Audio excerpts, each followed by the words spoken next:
All right. Oh, Hello. hey. Hey, I am just behind the rail.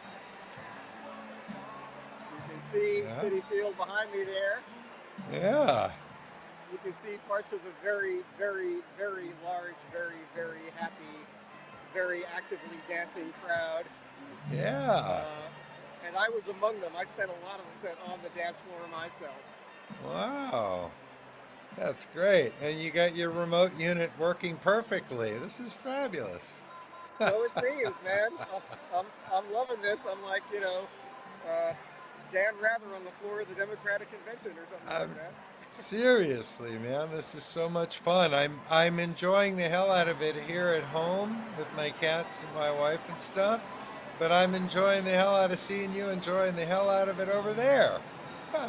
Yeah, and if you can hear that, yes, Citi Field, like its predecessor Shea Stadium, is still right in the flight path of LaGuardia Airport. So you may hear some overhead ambience, but that's okay. Well, there you go. Uh, I guess I'm the one that has to talk about Nugsnet since you're not actually watching it on Nugsnet tonight. But we are doing this evening at the behest of and at the pleasure of Nugsnet and at our own great pleasure too. This dead air thing has been huge fun for the whole tour. And we're doing it because we're supporters and appreciators and customers of Nugsnet. We love the access to this huge library of live music recordings going back decades in the case of some artists, and also the access to this entire tour. I've mentioned many times in the past that I've gone back and watched the show again to catch what I missed here, because when you buy the show, the live stream, you get 48 hours to watch it once you start watching it, which is not a bad deal. Which means I can be here and then go home and watch it, which is really cool. Are you likely to be seen? Were you down on the rail with the cameras pan past and see you down there enjoying yourself? No, I'm not actually hanging on the rail for the show. I was at the soundboard for a bit. I was sort of on the fringes of the dance floor. Great thing about Citi Field is the whole floor is general admission, which means there is huge room for dancing. So Oh, good. the out and out the the people in the scrum, could be up against the rail, but everyone around them has plenty of elbow room to dance, and they're making the most of it. And can I just say, we haven't run down the set list yet, but can I say there is no greater match of show opening song and city than Shakedown Street and New York City. I've said that since the Grateful Dead started playing it in Madison Square Garden. That first chord gets such a rise out of the New York crowd, and the line about "I can hear it beat out loud." You're feeling it right here in New York right now. I'm proud of my hometown. That's great, man. Well, for those who are tuning in and didn't catch the first set, they played Shakedown Street into Bertha into Ramble on Rose. And that was a little over half an hour of continuous amazingness right there. Then they paired up It Hurts Me Too with Dancing in the Street, and then finished it up with Althea and a monumental Let It Grow. And that's not a word that I use more than maybe, oh, once a show, I guess, lately. These days. Yeah. I try to Or be once a sparing set. with it, but there's been some monumental stuff out here on this tour. It's true. You have to alternate monumental with gargantuan, with monstrous, with volcanic. A lot of adjectives you can apply to this band, and they're all pretty wonderful. Well, friends, if you're watching the free preview on the Facebook page of Dead and Company or on the Nugsnet YouTube channel or whatever, you can go back and watch the first set that we just described for you. And the Let It Grow really was one for the ages, I have to say. And uh, by going to nugs.net and subscribing to the channel, buying the download of this one show. It's also available in lots of different audio formats for download, and I do that all the time too because I borrow stuff. I get take stuff from these broadcasts to use on my radio show. It's a Yeah, tremendous archive for everybody. I've been a fan and friend of Nugs for years. Gary, we better cut to the interview. We got 20 that's right. minutes, it looks like. Okay, well, uh, it's an interview with two old friends of ours. One of them just walked by. It's like life imitating art. So we will cut to that. It's Jay Blakesberg and Jackson, two guys we've known, two guys who have studied so beautifully, and they're collaborating on fantastic projects. Uh-oh. And you want that, so right now. We better go to the video because we lost Lambert. All right, thanks everybody. We will not be back after the pre-recorded part. We'll see you tomorrow at the next show. Well, today we have two additional guests at no additional cost to you, the streamers. We have two very good friends of ours, two great members of our community, and two people who've been documenting the Grateful Dead, its music, and the world of the Deadheads in different ways, one in prose, one in visuals, for many, many years. Happy to welcome Jay Blakesberg and Blair Jackson. Hey, guys. Hey, nice to see you. Hello. What's happening? Super excited to hang out with you guys on the halftime show. Yeah. Well, Jay, I've seen you on tour a little bit. You are jumping on and off the tour, and I am jumping off more than on, but I'm catching as many shows as I can between now and the end. We just had a blistering weekend in Chicago. And you are now, I think for the rest of the tour, you said you're documenting some of the big stadium shows, right? Yeah, I'll be doing all the stadiums. So far, I've done 6 shows, and I got 11 to go. So I'll hit 17 altogether on this tour. And yeah, Chicago is pretty smoking all around. It's fun to be back out. I saw those first 4, the indoor LA shows and Jazz Fest in Cornell, of course. I think that's the last time I saw you, Gary, before Chicago was at Cornell. Yeah. And of course, that was pretty spectacular, as we all know. And yeah, super excited, Philly, Fenway, City, Boulder, San Francisco. Hey, before we get into what we're really going to talk about, I got a quick little surprise. David Gans, look what I just got. Whoa! I got your first advanced copy of your new coffee table book, Improvised Lives. So just a little surprise here. This is David Gans's new coffee table book that I helped him produce, written and photographed by David Gans. We will talk about this another time in another place. But everybody, keep your eyes open on all the social channels for David talking about his new, cool, very, very fun. Wow, that is a nice surprise. There it is, the first advanced copy here in my hot little hands. I just got it just a few hours ago. Thank you. Nice it's great. I saw it in computer form. My wife, Regan McMahon, helped copy edit it, so I'd see all the galleys and stuff. It looks great. Talk about all in the family. Thank you. That's so great. Thank you. So Jay, of course, has been photographing the Grateful Dead literally since he was a kid, and all of its musical offspring, and has become not just one of those guys clamoring for room in the pit and all that, but he's more or less an official part of the documentation team. Taking those pictures of the band taking their final bow from the drum riser, having many, many incredible vantage points on the stage, and your work on this tour has been stellar. And you have other folks helping you out. You have kind of a protege in Chloe Weir, don't you?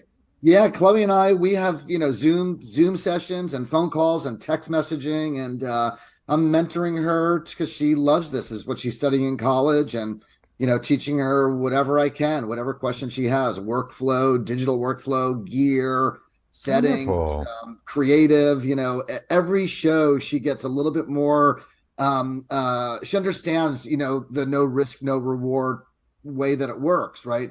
So she's got this very fresh new eye to look at all this stuff, and she's learning how, if I do this lens in this situation, I can do this creatively. So she's past the point of understanding all the technical stuff, and now she's applying it in a creative way, which is what photography is, taking that technical side with the art side and understanding both and getting them to merge. And so she's doing a great job, and I love mentoring her and other young kids as well. She's not the only one that I do that with, but Chloe's just crushing it out there. So go Chloe. I'll tell you, I have been admiring a lot of her work on the tour, and maybe the highest compliment I can give her is I'll see something online, I'll say, oh, that must be a Jay. Oh, wait, it's a Chloe, because her shots have some of that same quality of capturing the moment that you bring to it. So good job, mentor. Yes, thank you. I appreciate that, and I'm enjoying it. Let's talk about the big exhibition that we got coming up in San Francisco for the final shows of this particular tour.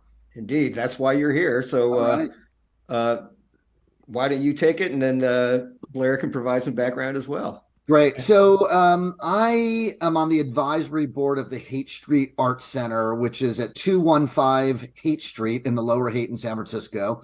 And about 4 or 5 months ago, I said, Dead & Co. is going to end their final tour in San Francisco. Let's do a historical Grateful Dead exhibition, photographs and posters.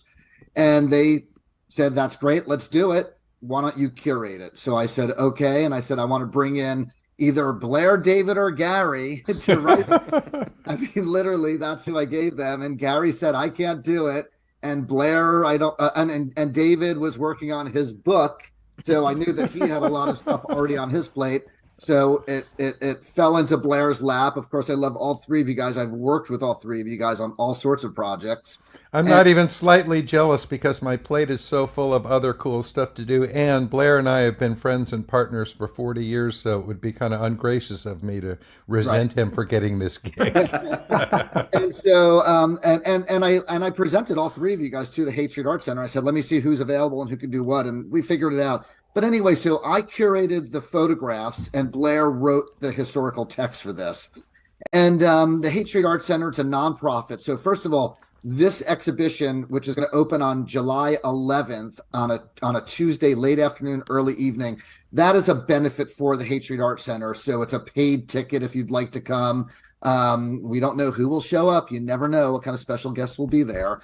And you can go to their website, the Haight Street Art Center, just look it up online and find the links to buy do a donation for a ticket for that night.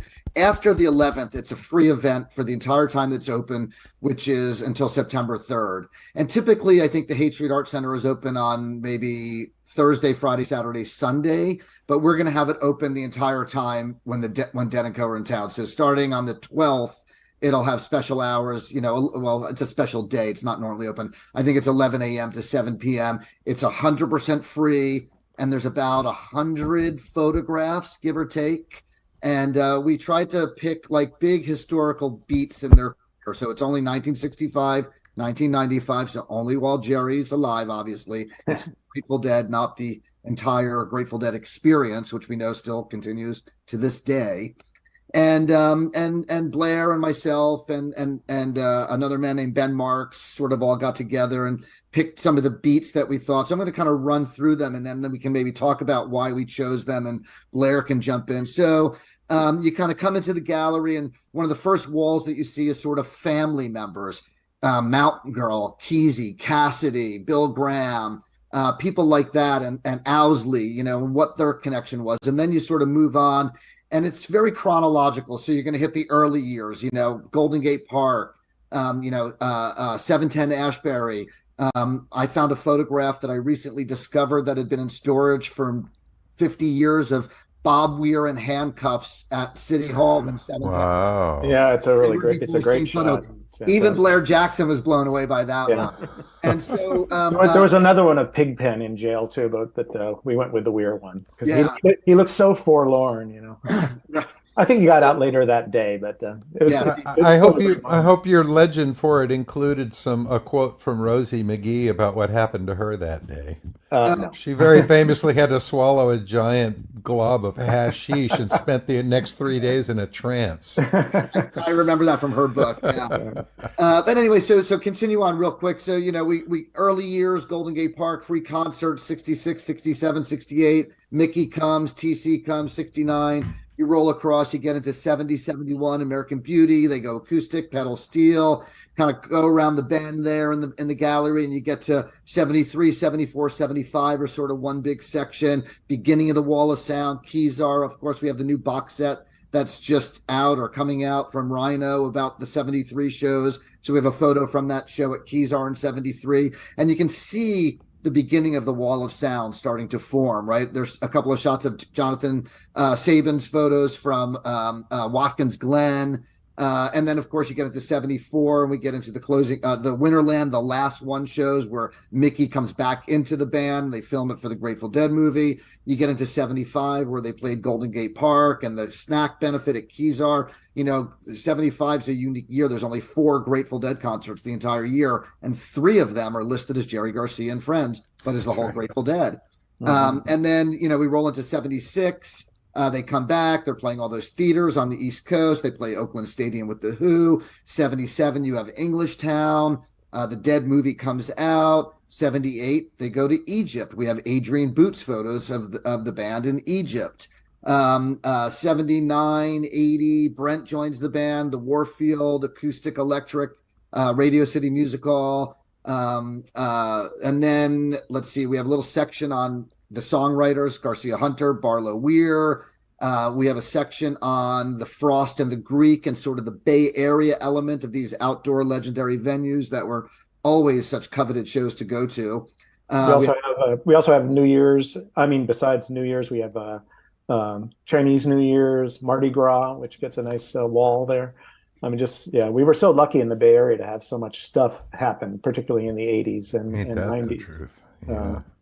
So Blair, why don't you jump in here and talk a little bit about some of the 70s stuff? Because, I started shooting them and going in 78, but I think you were already tapped in by the early 70s. So maybe you can talk about, some of the, Egypt and Europe 72 and just sort of how those are such important historical beats for the exhibit and their career and why we chose those. Well, some of the interesting stuff about Europe 72 is there was really only one official photographer on that tour, which was Marianne Mayer, who worked for the Dead. And so almost all the photos that we've seen are from her, and she really covered it extensively. And occasionally, if you go to, New Musical Express or Melody Maker, maybe they had somebody at a specific gig shooting it. But Marianne Mayer just has this wealth of material. And for Egypt, it seems like it's all Adrian Boot. I mean, he was the guy. He was shooting it for New Musical Express and Melody Maker, so it was his gig. And those are the ones that have come over, and they're so iconic. There's these iconic shots of Garcia and Weir in front of the pyramids, and ones that aren't in the show, but that people have probably seen as the camels and the whole thing. So it's every situation, every place they went sort of had different photographers who were sort of the guys or gals who were covering it. And, in the early days in San Francisco, there was the kind of mafia of Haight-Ashbury photographers, Gene Anthony and Baron Wolman and Herbie Green, all these folks, and Jim Marshall.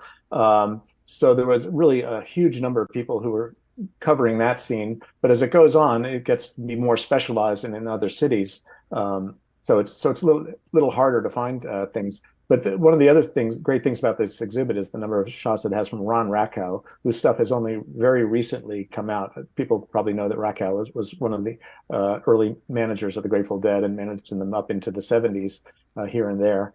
And he was a really good photographer. So we got shots from him of the Grateful Dead in the studio in 1967 down at Warner Brothers. Oh, wow. When they were working with Dave Hassinger.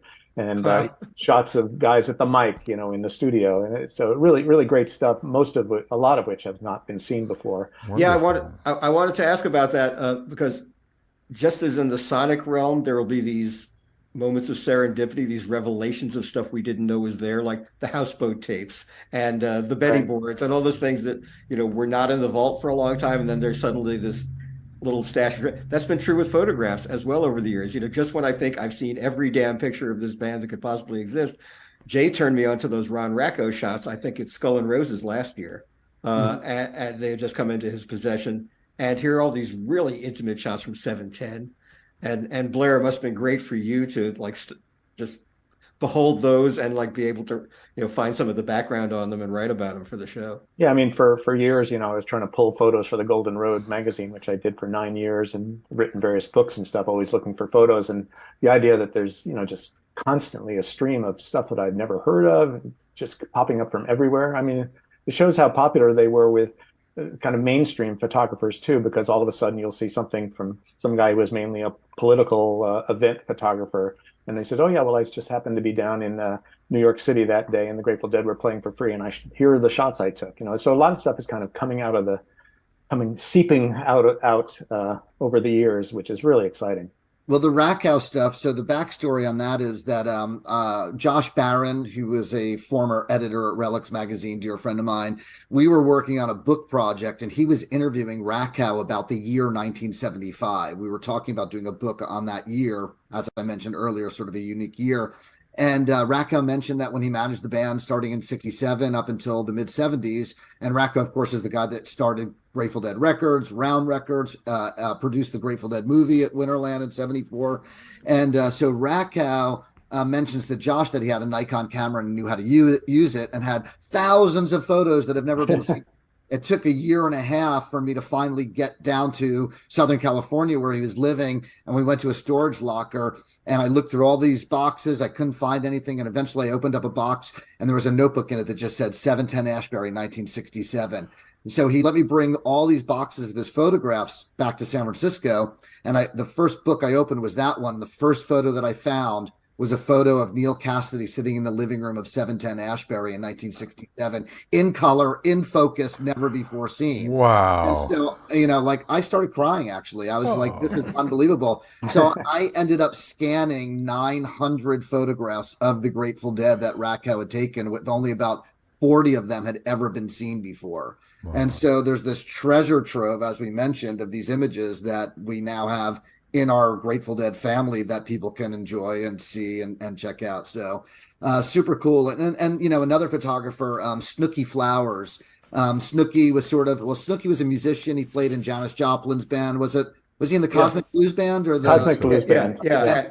Played at Woodstock with her, and he was a Bay Area guy, but he dabbled in photography, and I met him decades ago. And I wanted to use one of his photos of Jerry in actually the band that he took at Front Street in a book I did with Josh Barron called Eyes of the World, Grateful Dead Photography about 5, 6, 7 years ago. And he said, all my photographs are lost. Never, I gave them to Geraldine Brandelius and she lost them all as well. Okay. And after he passed away, I went up to his house, met with his wife, and I said, what are you going to do with this photography? She said, I'm going to throw it in the dumpster. I don't know what to do with it.